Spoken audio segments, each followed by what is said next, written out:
Picture this. You're 24 years old. You just landed your first real job. You've got a salary, an actual printed-on-paper salary. And for the first time in your life, you feel like you've made it. You go buy a nicer pair of shoes, you upgrade your phone, you maybe even start eyeing a new apartment because, hey, you can afford it now, right? Fast forward 10 years. You're making 3 times what you made at 24, and somehow, you feel even more broke. The numbers are bigger, the stress is bigger, the lifestyle is bigger, but the savings account? That's about the same. And you can't figure out why. Today, we're going to walk through every level of the career ladder, from entry level to executive, and look at what's actually happening to your money, your stress, your decisions, and your future at every single stage. Because the trap doesn't just appear at one level, it evolves, it upgrades right along with you. And if you don't know what to look for, you will climb your entire career and arrive at the top wondering where all the money went. My name is Nico. I spend way too much time thinking about money, reading financial studies that most people never see, and trying to turn all of that into something actually useful for people who are out here working hard and still feeling stuck. If you're new here, welcome. Hit that subscribe button, tap the like. It genuinely helps this channel reach more people who need to hear this stuff. All right, let's get into it. So let's start at the very bottom. Entry level. We're talking roughly $25,000 to $45,000 a year, depending on your field and your city. And here's the interesting thing about entry-level finances. They're actually honest. There's no illusion at this stage. You know you don't have much money because you genuinely don't have much money. The math is simple. The paycheck lands, the rent clears, the groceries are paid, and whatever's left is the weekend. That's it. But here's the first trap. And it sneaks in so quietly that most people never even notice it's happened. It's called lifestyle anchoring to your peer group. When you're entry level, your whole social circle is also entry level. So you're all going to the same bars, splitting the same cheap appetizers, doing the same free weekend activities. Your spending feels totally normal because everyone around you is spending the same way. But the spending habits you form right now, the automatic, thoughtless, emotional relationship you build with money at this stage, those habits don't disappear when the salary goes up. They just get more expensive. The average American at this life stage saves almost nothing. Some studies show that workers under 35 have a median savings rate close to 0. And in many cases, they're actively going backwards because of student loans. And I'm not saying that to shame anyone. The system is genuinely hard to break out of when you're starting. But the window you have right now, before lifestyle inflation sets in, before a partner, before a mortgage, before kids, before the expectations, that window is the single most powerful financial window of your entire life.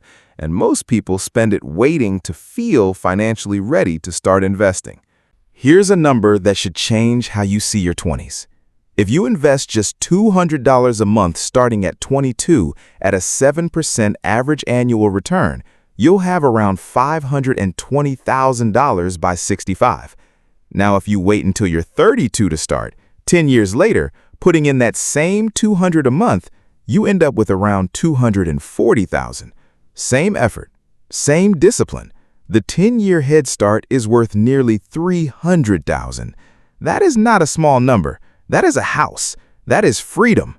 Now let's move to the next level, mid-level. You're somewhere in the $35,000 to $70,000 range, maybe a few years into your career. Maybe you've had a promotion or two. And this is where something fascinating and deeply dangerous happens. You get your first real taste of lifestyle inflation, and it feels absolutely justified. Because it is justified. You worked for this. You earned more. Of course you can spend more. You've been eating rice and beans and splitting utility bills with 3 roommates. You deserve an upgrade. And that feeling is so powerful, so culturally reinforced, so universally accepted that almost nobody questions it. I've seen people go from making $40,000 to $60,000 and end up with less in their bank account after 12 months because every single dollar of the raise got absorbed by a better apartment, a car payment, nicer clothes, and eating out more. Not because they're irresponsible, because they never consciously decided where that money was going to go. It just went. This stage also introduces a concept that I think is one of the most psychologically underrated financial traps in existence: the comparison upgrade cycle. You get promoted, you move to a slightly nicer neighborhood, and suddenly your reference point has shifted. Your neighbors have nicer things. Your colleagues are wearing better brands. Your Instagram feed is now full of people your age who seem to be living large. And your brain, which is wired, by the way, for social comparison as a survival mechanism, starts treating average as a moving target that always needs to be reached. Consumer spending research consistently shows that people's satisfaction with their income is less about the absolute number and more about how it compares to their peers. You can make $70,000 a year and feel genuinely poor if everyone around you makes $100,000. That feeling is real. It's not irrational, but it is exploited by marketing, by social media, by the entire economy to keep you spending right up to the edge of what you make. The fix at this stage is almost embarrassingly simple, but almost no one does it. Pay yourself first before lifestyle inflation can touch the raise. When you get that salary bump, automate the difference directly into retirement or investments before you ever see it in your checking account. If you were surviving on $42,000, you can survive on $43,000. Let everything else go to your future self. The lifestyle upgrade can wait. Now we get into the stage that, honestly, is the most interesting to break down. Senior level. We're talking $70,000 to $120,000 a year. This is the zone where people start feeling genuinely comfortable, and that comfort is where the real wealth destruction happens. Because at this point, you're probably doing most of the visible things right. You've got a 401k, you might be contributing enough to get the employer match, you're not in credit card debt, or maybe you just paid it off. You have an emergency fund. On paper, you're winning, and your friends and family definitely think you're winning. But here's where it gets really interesting. The expenses at this level become invisible. They don't feel like overspending because they've been normalized into the fabric of your life. The 2 vacations a year, the private school conversation that's starting, the house that you bought at the top of what the bank approved you for, the car that made sense for someone at your income level. The gym membership, the streaming services, the subscriptions you forgot you had, the dinners out that just happened because you're too tired to cook and, honestly, you can afford it. None of those individual decisions is crazy. But together, a study from Ramsey Solutions found that households earning over $100,000 a year still carry an average of $29,000 in non-mortgage debt. Think about that. 6 figures in income, still in debt. Still feeling the squeeze because the expenses grew to match and then slightly exceed the income. The psychological layer here is identity. At this level, spending isn't just about comfort anymore. It's about signaling who you are. The car you drive, the neighborhood you live in, the restaurants you take clients to, these have become part of your professional identity.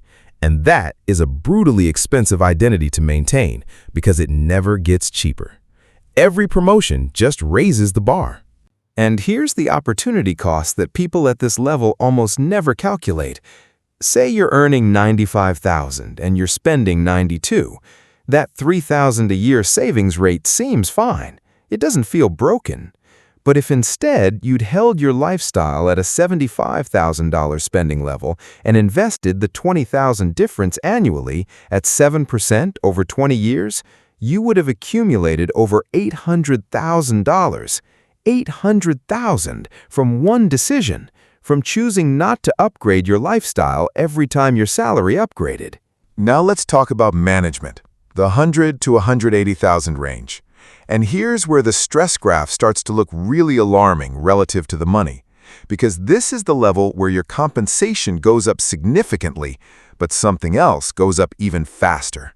Responsibility without direct control. You're managing people now, you're responsible for outcomes you can't fully control because you depend on other people to create them, you're in meetings all day about things you'd rather just go do yourself, and the dirty secret of middle management that almost nobody talks about is that the lifestyle pressure at this level is institutional. Your organization expects you to present a certain image.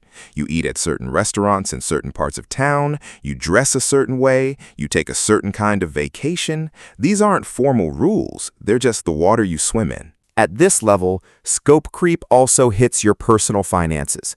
The mortgage got a little bigger because you needed the school district, the second car became necessary, the private school conversation became a private school tuition, the parents got older and now there are costs there too, and the income is good. It's genuinely good. But so are the obligations. And here's what makes this stage so psychologically exhausting. You are finally making real money, and you have almost none of the freedom you imagined you'd have at this number. The people I've seen make it through this level without financial damage are the ones who treated every raise as an investment event, not a lifestyle event. They drove the same car for 2 more years. They kept the house they had. They sent the raise directly to their brokerage account and just didn't touch it. They looked rich on paper and lived like they were still mid-level. And 10 years later, when the people around them were leveraged to the ceiling on mortgages and private school and European vacations, they had options. Options. That's what the money actually buys if you let it accumulate. Which brings us to the top. Director, VP, C-suite, the 150,000 to 500,000 and above range. And this level has a genuinely counterintuitive story. You'd think this is where it all comes together, and for some people it does. But statistically, a shocking percentage of high earners remain wealthy only on paper, meaning the income is there, but the net worth is hollow, built on the house, the equity in a company, the 401k that can't be touched for decades, while the monthly cash flow barely covers the monthly expenses. There's a concept called the golden handcuff trap.